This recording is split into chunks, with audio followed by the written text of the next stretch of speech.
ওম শান্তি। মানুহেই মানুহক জীয়াই থকাৰ প্ৰেৰণা দিয়ে, মানুহেই মানুহক ধ্বংসও কৰে। গতিকে আপুনি আনৰ বাবে প্ৰেৰণা হওক।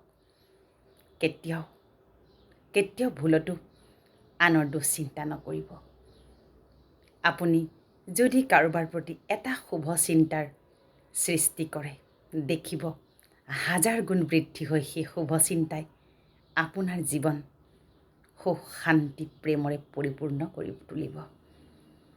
গতিকে কাৰোবাৰ জীৱন নিৰ্মাণকাৰী হওঁ আহক, কাৰো জীৱন আমি ধ্বংসকাৰী হ'ব নাপায়।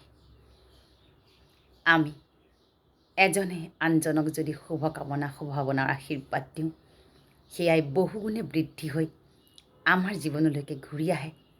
আৰু যেতিয়া জীৱনলৈ বেয়া পৰিস্থিতি, কঠিন পৰিস্থিতি আহে, সেই সময়ত সেই হাজাৰজনৰ শুভকামনা শুভভাৱনাই নিমিষতে অদৃশ্য হৈ আপোনাক বহু শক্তি প্ৰদান কৰি তেনেকুৱা বিৰাট পৰিস্থিতিৰ পৰা আপোনাকে উদ্ধাৰ কৰিবলৈ পাৰে।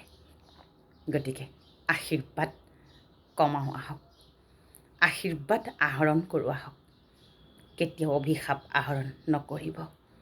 ওম শান্তি।